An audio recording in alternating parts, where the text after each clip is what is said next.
Climbing Gold is a production of Duct Tape and Beer, with support from the North Face. Never stop exploring. Dr. Squatch, get dirty, stay clean. Koros, explore perfection. Element, restoring health through hydration. And AeroPress, the better coffee press.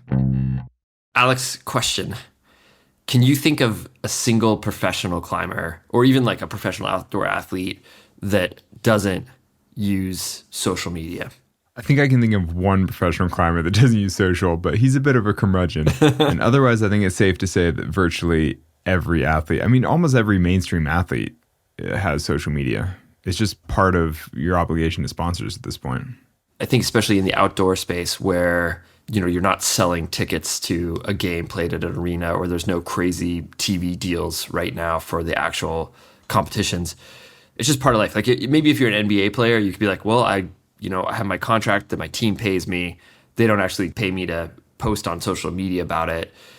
You could maybe get away with it there, but even then it's like, right, that's how they're making extra money because the endorsements are so important. There's just such an opportunity to use social media to earn a living. So I think, whether you're a mainstream athlete and you're already getting paid a ton, it's like then you just get paid even more through social. Or if you're an outdoor athlete and you really don't have an avenue to show what you're doing to the world unless you use things like social media. I think either way, athletes can just use the internet to help them do their sport.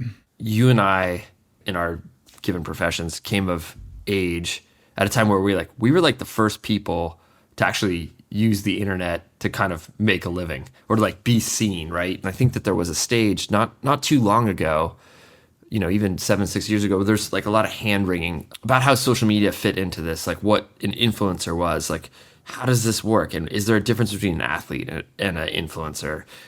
Particularly when it became clear that hard climbing didn't necessarily equate one-to-one with who got sponsorship. That was a pretty big deal. There was one climber in particular who caught a lot of grief, Sierra Blair. Sierra Blair has always been good looking, and that has always been a double-edged sword for her, attracting a lot more positive attention, a lot more negative attention, and really distracting from her actual abilities as a climber. And she'll be the first to admit that she was never quite the best, but for her entire career as a professional, she's been in the mix at international competitions, national competitions. She's always been there. Yeah, doing the interview with her now, I was like, can you imagine criticizing a teenage girl for being enterprising enough to get sponsors and climb full time and go to comps? And, you're just like, that's so cool. It's like a kid pursuing their dream and trying hard. It's like, that's so great. She's climbed through it all. Today, she's climbing harder than ever, setting double-digit boulder problems, competing in moonboard comps with ravioli biceps, and still as passionate as ever. The wild thing is that for all the angst over it, the space she helped pioneer has become an important platform allowing some of the world's best climbers to make a living. I'm Alex Honnold. I'm Fitzcall. This is Climbing Gold.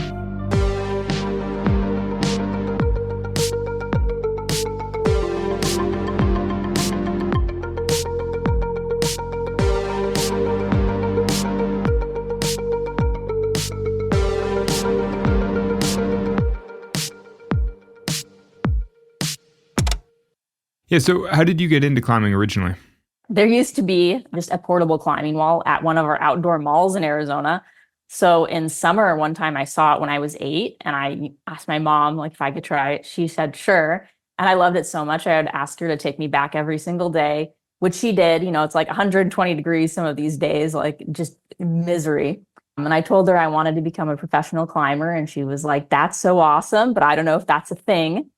And then a couple of weeks after my, dying in the heat at the mall experience, there was an article in the newspaper on a local youth climbing team, and 2 of their athletes had just gone to nationals and just talking about that. And she said, hey, do you want to sign up for the climbing team? And I was like, yeah, I want to sign up for the climbing team. And yeah, it just snowballed from there. So at what point did you get into competition climbing? 2 weeks after I joined the climbing team, my climbing coach was like, hey, there's a competition coming up next Friday. Do you want to compete in it? And prior to this, I'd done like gymnastics and dance and a little bit of cheer. And in my head, I was thinking like in gymnastics, there's no way you start gymnastics and 2 weeks later do a competition, right? And I said, sure. And I thought, I was also very confident 8-year-old, I was going to win this competition. I'm so good at climbing. And it was like a small local competition. just on like a Thursday night or something at the gym. I placed third out of three people, so quickly shattered my illusions of grandeur right away. But yeah, I just loved it. Basically, I did that first competition, and I want to say September of 2002. And then in 2003, this is when USA Climbing was USCCA, I believe. And I was a member. I was in it. you That was my know. last year of youth LD, or maybe 2004 was, but basically I did my final years of youth competition. Mhm. Yeah, with the USCCA. So it was only sport and speed climbing at the time, though. And so did sport climbing that season. I think I might have done speed like just for fun or something. And then bouldering once they brought it in 2007 for youth. And then when I was 14, I went to bouldering nationals, which would have been in like February of 2008. I trained really hard, was feeling really strong. And I came down with like the worst case of the flu of all time. Like I felt like I was going to die the entire weekend. Made it to finals, almost didn't compete because I was so sick. Like I asked the isolation monitors if like one of my parents could come in and like talk to me. Like that's how sick I felt. Like hold you. Yeah, I was like, I just need Like I like need my someone in mommy. here. Yeah. Ended up competing. It went fine. I did like well enough for as sick as I was, but it just was not the competition I was envisioning. And then it switched to sport climbing season. And I went to like the first competition, and I was like, I don't like this. I just want to boulder. Like I really want to try and make finals at like the trade show comp, like how they'd always have, a pro comp at summer OR. Yeah, I remember those. And so I was like, I'm not going to do sport climbing. I'm not going to do speed climbing. I'm just going to focus on training for this. And so that's what I did. And then I made finals and placed fifth, and, beat some like very strong climbers. And that kind of just kicked off me like considering myself a pro, I guess. And yeah. And then from there, I just kept doing like professional competitions as I could. I think I competed in youth bouldering for the next 2 years or something. But like the second I was in youth A, I switched to just doing open. I was just done with youth. Like basically, at what point did you realize you were good at climbing and feel like you could go on to international level competitions? I think I just had a lot of confidence ever since I was a kid. But when I actually is that just innate? Like you were literally just born in like, I can do this. I think so. And it's not to say I haven't doubted myself, but especially as a kid, like I was really confident in myself, and then I wasn't winning. And then when I won my first competition, I was like, just from winning one competition at the local level, I was like, I'm pretty good at this, But the defining moment is like when I could make finals, like in a professional competition, and then, just kept doing it after that. It was like, I don't know, it's hard to know how good you are when you're kind of isolated as I've been in Arizona. Like there's not a lot to measure yourself against until you're like showing up at a competition. So just seeing that there are these other strong climbers that I could, keep up with, or, I beat them and they beat me, but it's just, I don't know, it gives you like more of a perspective on that you're actually going somewhere with it. I mean, so when you started climbing, social media didn't exist, Mm-mm. basically. I mean, same for me. Yeah. There wasn't even digital media really at that point. There were no smartphones yet. And so talk about the slow transition. Like at what point did you start sharing climbing publicly? Like at what point did you even start documenting climbing? Or is that something like were your parents always filming you at comps and things like that? Like at what point did you start sharing your climbing? Yeah. I mean, I would say, as parents do, obviously I've got lots of photos and videos, but everything that's kind of been behind any media and social media has actually been me. And I started, and this was still pre-social media, but when I was 10, I really wanted to get sponsors for climbing. And I forget what pro climber, I must have been looking at their website or something. And I was like, okay, I need a website to get sponsors so I can email companies and tell them like, here's my website. I can, put your logo on my website and you can read about me and all of that. So I got, I think it's called Microsoft Front Page, the software, and I built a website on that. And then I started contacting sponsors, and the first company I contacted actually said like, yeah, they'd sponsor me. It was just product. It wasn't, money at the time, but for a 10-year-old, that's I'm the like most, precocious oversight 10-year-old on the planet. I'm like, what? Like this is psycho.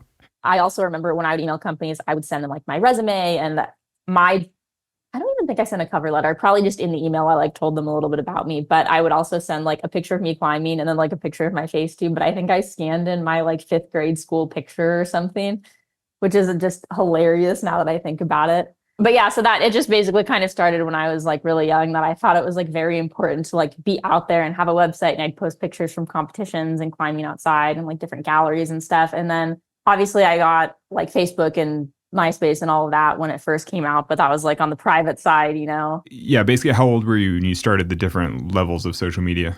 Okay, so my website would be when I was 10. I remember when I was probably 12 or 13, I got Facebook, but I'm pretty sure that Sasha Julian actually made my Facebook for me with like a fake birthday. So neither of us were old enough to have them. I'm pretty sure that's how it went. And then God, it would have been, I think in 2010. So how old would I have been there? I think when I was 16 is when I got on everything. And then as new platforms would come out, I would join them. But yeah, 2010 was kind of the year that it all started. Were your peers doing the same sorts of things as you with having websites, having sponsors, like all those kinds of things? Some people were and some people weren't.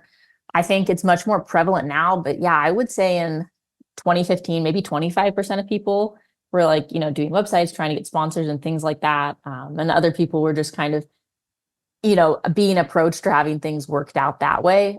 It's also always been a little bit hard to tell because in so many of our contracts, you can't talk about a lot of things. So yeah, you never exactly know what's going on behind the scenes with everyone. We'll be back with more after the break.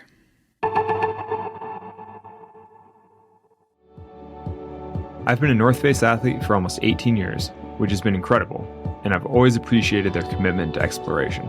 Summit Series is the name of the pinnacle North Face products that I use on every expedition, and I love that their tagline is athlete tested and expedition proven. I've personally tested these products all over the world, and they've always proven themselves. Future Fleece is the next generation base layer that I wear almost every day of climbing outside, whether on the wall or at the crag. You can shop the full Summit Series collection at thenorthface.com. I first found Coros when I was looking for a GPS watch that could track my biggest outdoor adventures. I needed something with a massive battery life that was also robust enough to handle the climbing. As it turns out, Coros is the only GPS watch brand that has done some serious development for climbers, from multi-pitch GPS tracking to indoor programmed workouts. The watches have a mind-blowing battery life.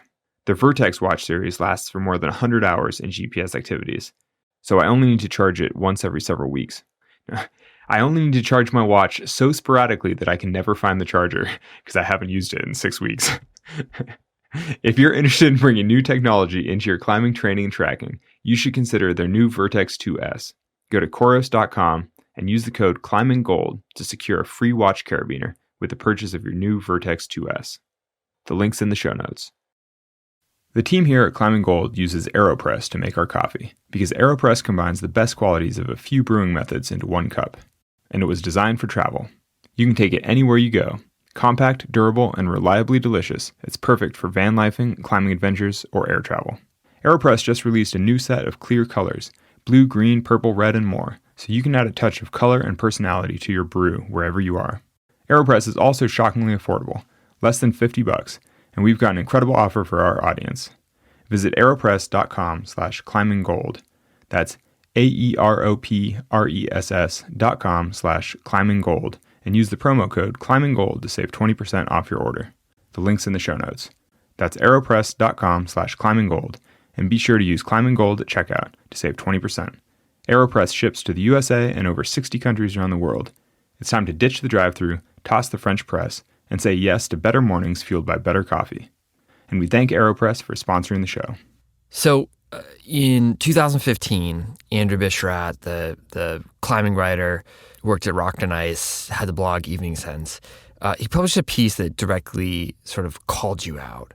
I mean, he had your name in the title, questioning your identity as a climber. And it felt like it kind of basically got whittled down to this idea of whether you were an athlete or a model. And it really seemed to say like you weren't deserving of the attention you were getting. I would imagine you did not ask for that coverage. I imagine you did not pitch him on a story. What did that, you were pretty young at the time. Like, what did that do to you? Because it spread around the community. A lot of people were talking about it. It was a big thing. I imagine that must have had an impact. Oh, I mean, it was awful for me. It was like, I think that article came out right around my 21st birthday. So I'm like just getting hounded. And I was just being put into a conversation I didn't walk into or really have anything to do with. Like, yeah, sure, you can say it's like, oh, it's about you. You're like a good example. Well, it's like, yeah, but I got to be the one who got to deal with people saying like I suck at climbing and I'm only, having sponsors because I'm blonde and I wear short shorts, So it was definitely like time of my, it was like really hard. It made me feel like a lot of people didn't like me. It made me feel like a lot of people didn't respect me. And that kind of bled over into, I mean, just competitions and climbing in general. Like, I felt like a joke every time I showed up somewhere. And it's not like I was a worse climber than I had been. I was doing as well as I could. And, of course, I always like wanted to be better. I still always want to be better. But yeah, I mean, it was just, yeah, a hellacious time for me personally. Yeah, it's interesting because you weren't even doing that badly, really. I mean, like, you're actually climbing really well. I was like looking at your website and looking at results on all the different comps. And, and it's especially viewed now, 8 or 9 years later, it seems like a particularly dated approach because now there's like a whole influencer side to climbing, like through social media, where people are legitimately not elite climbers at all. Like that they like, I mean, people will make a whole following by being an intermediate climber, being what, they can basically build whatever following they want based on whatever they want. Yeah. And I'm sort of like, in your case, I mean, you were going to IFSC World Cups, I mean, like that is competing on an international stage. You're sort of like, is that not good enough? It's weird thinking about it from the perspective now. You're like, that's still pretty friggin' hard. Yeah, and I think that's the funny thing too, is because I definitely never proclaimed to be like the best climber in the world. I still don't. Like I know I'm not. I think it's hard to satisfy everyone, and people will dog on anyone for anything, it seems like. I haven't followed you closely enough over the years to know for sure, but it seems like you've been remarkably consistent in your presence online and in social media. So it seems like despite something like Andrew's article, change your online presence that much as a result. I could be wrong, but is that correct? Oh yeah, no. I mean, I wasn't going to change anything because of some like random article some guy wrote at my expense, Yeah, totally. You're all, F that guy. I'm just going to keep doing my thing. Yeah, I'm like, I'll just keep rolling. How hard was that though to keep rolling through it all?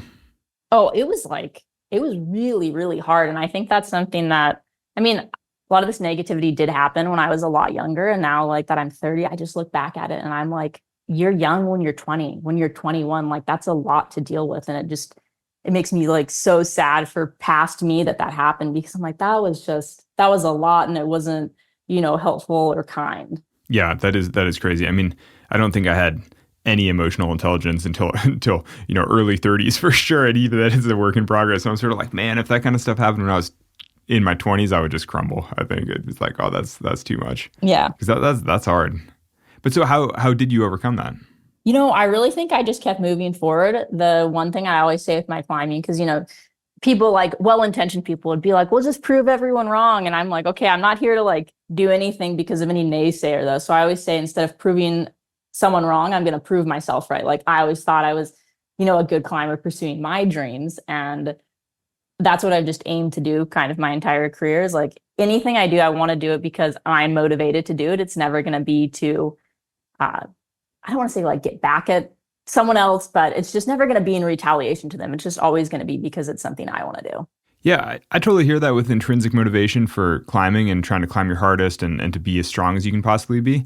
But is it that same intrinsic motivation behind the social media? I mean, when you talk about building your website and approaching sponsors and trying to become a professional at a young age and all those things, I mean, that's sort of inherently extrinsic motivation. I mean, how do you balance that sort of intrinsic versus extrinsic? I mean, and I've gone through the exact same thing. I'm not saying this is unique to you because, obviously I've also sought out sponsors and tried to make it as a professional climber and all those kinds of things. So it's like I've navigated the same things.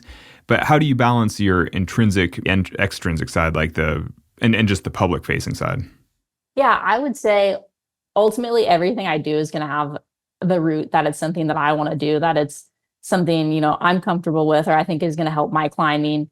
And sometimes I just think anything like that's not an internal motivator, I almost just look at, I'm like, this is like part of the job, so with sponsors or just other things like that, it's like, it's part of the job that I just have to do. But as long as it lines up with just my internal love for climbing, then it's okay. There's a famous basketball quote that being a professional means doing the thing you love, even on the days you don't love it. I think that's a good quote. Yeah, I think that all the time because I think that I'm a climber through and through, but the professional side of climbing means doing the things that I don't really want to do occasionally. Like showing up at events and like filming things that I've already done and whatever. You're sort of like, okay, well, this is I'm just doing for work, and that's what it means to be a professional. Yeah, and I think a lot of people who are, I guess, not professional climbers aren't necessarily seeing that side of it. Anytime, it's funny, whenever we go climbing outside, my friends will be like, oh, I'm taking the day off work today. And I'm like, oh, I am working today. Like, this is my work, and I love climbing. I love climbing outside, but it's definitely it's a different scenario. Like I will take, like chill days or like, outside or in the gym. But most of the time I'm like, okay, like we're here to work and like we're here to get some things done. And yeah, it's a different mindset to be in. Basically, is it always work? Like, or do you have days where you're just out with your friends, nobody takes a photo of anything, nobody takes a video, nobody cares, you're just playing around? 90% of the time in the gym, it's just going to be, climbing with friends or training. I'll get some content here and there, also just kind of like based on what I need and what I'm doing. Outdoors, I would say it's kind of a 90% like taking video. But that's usually if I'm projecting or something, because I have this deep fear that I'll be getting on just to like try my project and send it and not have it on video and then not be able to repeat it. So I always, it's always like the just in case footage. You know what I mean? Like it might just be the tripod that's not on the great angle, but the just in case, you pull the send out. Does that matter? But if you say you did something, isn't that good enough? Yeah, I think it's good enough. It's just like I'm on a personal level. I just like particular about things like that. Like I like to have like footage of all of my hard sends. And I guess this plays a little bit into just what I've been doing in the past year is a lot of the climbing in Arizona.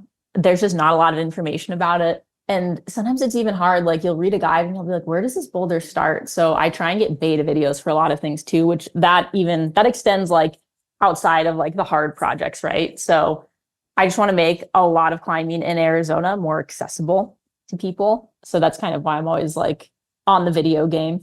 Yeah, it's like the ravioli biceps of Arizona climbing, where you just log every problem with a video and you're like, oh, that's cool. Yeah. This is how you do this random V4. You're like, perfect. Yeah. And I think it's funny too, because like at least on my like projecting level, I'm like, of course, if it's like what I'd consider hard boulder, I'm going to get footage of it. And then I'm like, well, dude, like there are people who are going to like be projecting a V2 or 3 and like they would love to have a beta video, just like some general idea. And I think that's something that's like missed out on a lot in climbing is, especially as a pro, you get like so focused on like the hard climbing, which is great, but you forget that a lot of climbers are not bouldering double digits and they're still having just as much fun as you are, and their projects are still just as important to them as your project is. We'll be back with more after the break. Element is a zero-sugar electrolyte drink mix formulated with a science-backed ratio of sodium to potassium to magnesium. Each packet delivers a meaningful dose of electrolytes, free of sugar, artificial colors, or other dodgy ingredients. It tastes great, and I've used it extensively on expeditions. Element is formulated for anyone looking to restore health through hydration, and is perfectly suited for athletes, folks who are fasting, or those following keto, low-carb, whole food, or paleo diets. Try Element totally risk-free. If you don't like it, they'll refund your order, no questions asked. So whether you're new or returning Element customer, you can get a free Element sample pack with any drink mix order when you go to drinkelement.com/climbinggold. That's drinklmnt.com/climbinggold. The link's in the show notes. Dr. Squatch crafts natural, high-performance personal care products with no harmful ingredients. I don't shower often, but when I do, I use Dr. Squatch. I especially like the Wood Barrel Bourbon Bar Soap. From soap to shampoo to conditioner, they help me look, feel, and smell my best for whatever adventure I choose. They're offering new customers 20% off any purchase with the code ClimbingGold. Or you can go to drsquatch.com/climbinggold. The link's in the show notes. Dr. Squatch. Get dirty, stay clean. Since 2015 and the controversy around the athlete versus model article, do you feel like you've helped to create a path for other people to follow where they don't really need the validation of the industry or other people? They can just post their content, do their thing. Basically, when you look at sort of Instagram influencers sort of scene now, or TikTok influencer or whatever, I don't even know where people really kill it online nowadays. Do you feel like you were part of that transition, or is that just something that's happened regardless? I don't know if I played a key factor in it or anything, but I definitely strive to emulate that you should post what you want to post and do what you want to do and not let someone else not liking it or not thinking you're good enough or deserving enough prohibit you from living your life and, posting the content you want to do. So if I helped with that in some way, I'm, happy about that, but do what you want to do. And if you don't like someone else's social media presence, pro, not pro, you don't have to follow them. Like, it's really as simple as that. Yeah, totally. I don't really have any of the apps on my phone anymore, so I don't really follow too much personally, just because I just can't. It's like saving time. Yeah. But there were definitely a lot of, when I still had the apps on my phone and would occasionally like go deep looking at things. I mean, there are some pros where you're like, I like this person personally. I think they're a great, I mean, I know they're a great climber. They're doing great things, but man, I just could not follow their online presence, because you're like, oh, I just hate the online scene. Even though you would love to have dinner with them, you'd love to go climbing with them. You're like, it's all good in real life, but you're like, man, I just don't need the online world. Yeah, and I think that's the same with even like people who aren't climbers, right? Just people who in like life, you can like their social media can just be different than they are as a person. And yeah, it's okay to not like one aspect. Well, basically, anytime someone posts publicly, there's an element that feels performative about it, because you know that it's being done for an audience. And I mean, and I know that anytime I'm like shooting photos with somebody, you know that those photos are going to be shown publicly. Like, there's always a performance aspect to it. You know that people are watching it, so you're always, sort of putting yourself on display for a reason. Yeah. How can that then be intrinsically motivated? You know what I mean? Like, there's this interesting dichotomy, or like a hard like a tension that's hard to reconcile between that. Yeah, I mean, I would say like there are definitely things that I post. I'm like, oh, people will like think this move looks super cool. Like, I'll share this, but I don't know. At the end of the day, like, I'm never posting things where I'm like, this is just not something I align with at all. Like, it's always something like I'm psyched on. Just sometimes maybe like I don't think a boulder is like that cool, and I'll be like, you know what? But I know like the internet will think this is cool, so like I'll post it. But I don't know. It isn't like an interesting line to tread, but I would say, I don't know, they go hand in hand a little bit. Well, and then it's tough though to not let the tail wag the dog, so to speak. Because once you start knowing that people want certain types of content, you're like, oh, it's just so easy to feed the masses what they want. Mm-hmm. But if you feed the masses what they want, then you wind up on a dark path. How do you make it all work? I mean, it's like, it's such a difficult line. I think I just do what feels right to me. And I mean, just with other people in general, like climbers and not climbers, like they might post something online that I would not feel comfortable posting for a variety of reasons. It doesn't even matter.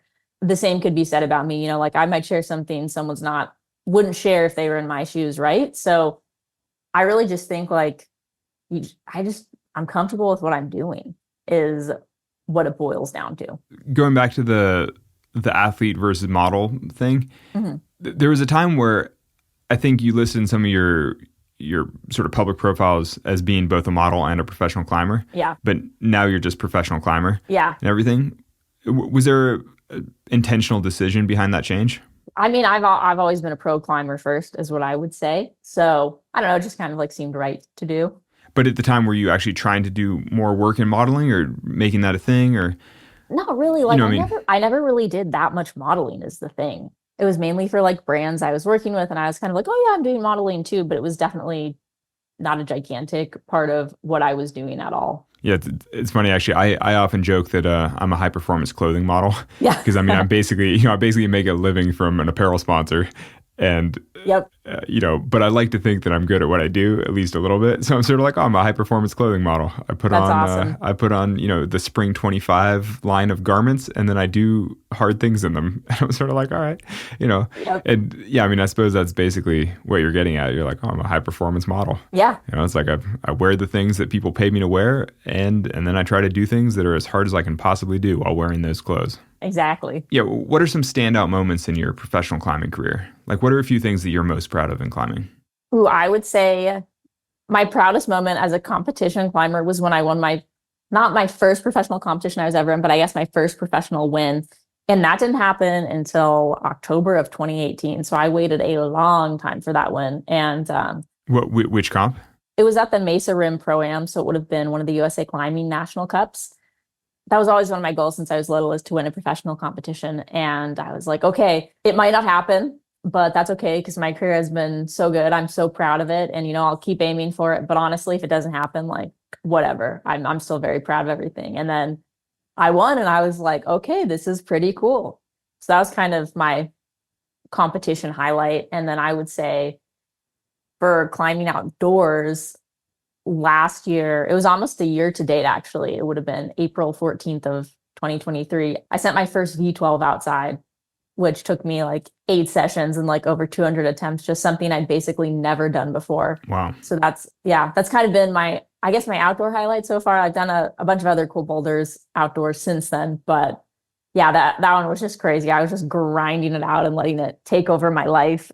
It was kind of funny too. It was like the thing of like letting go of the expectation because I had been working so hard on sending it and had like a session or two where I almost sent it, but like dabbed on the pad, right?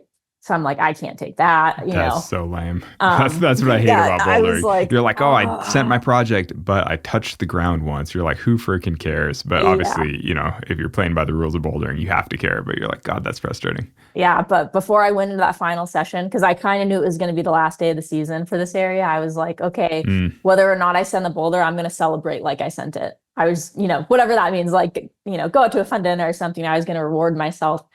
And then I sent it. So yeah, it was a good ending to the season. Despite having been a professional climber now for 16 years, yeah, you're basically peaking right now, huh? You're like climbing some of your hardest grades to date, like currently.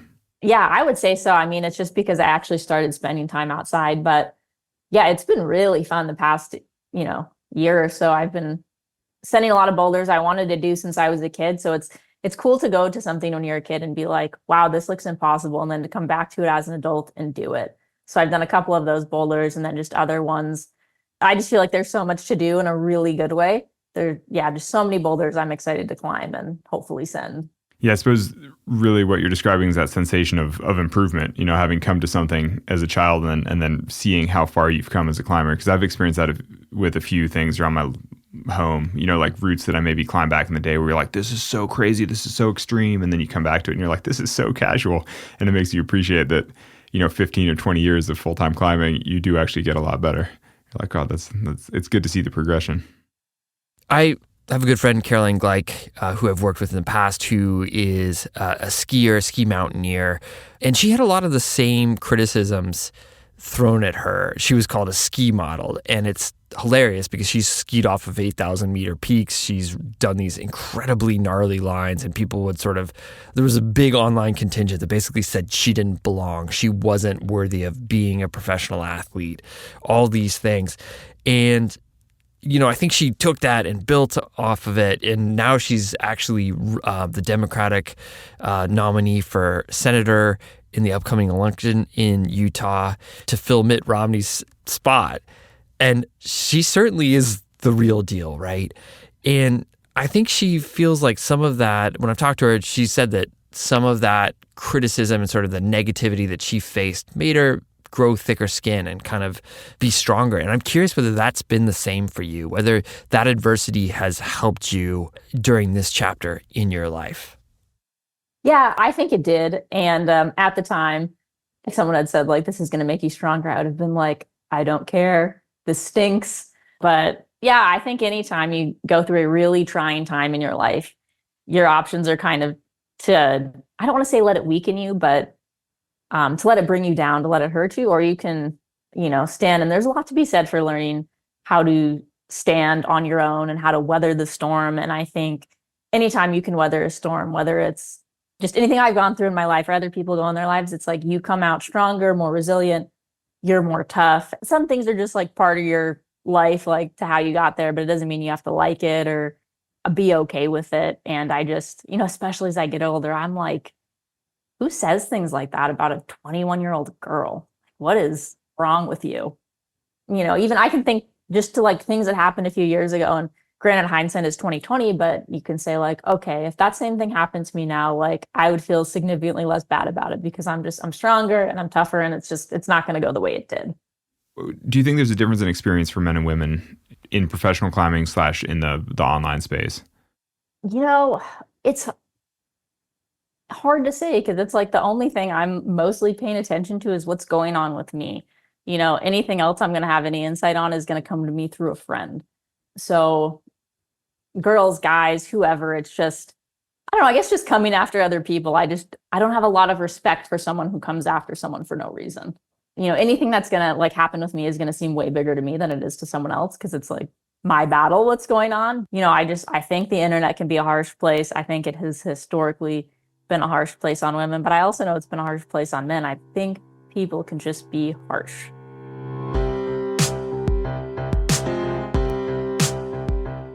Thanks, Sierra, for the conversation. Climbing Gold is a production of Duct Tape Then Beer. Alex Honnold is our host. Our production and editing team includes the talents of Lauren Delani Miller, Marco Seiler Gonzalez, and Evan Phillips. Skylar Perwins is our YouTube and social media editor. Music today by Brendan O'Connell. The tracks are courtesy of the artists or Track Club. Our creative director is me, Fitz Cahal, and our executive producers are Jonathan Redzik and Ben Endy for RXR Sports, and Lisa Hendricks and Becca Call for Duct Tape Then Beer. Thanks for listening.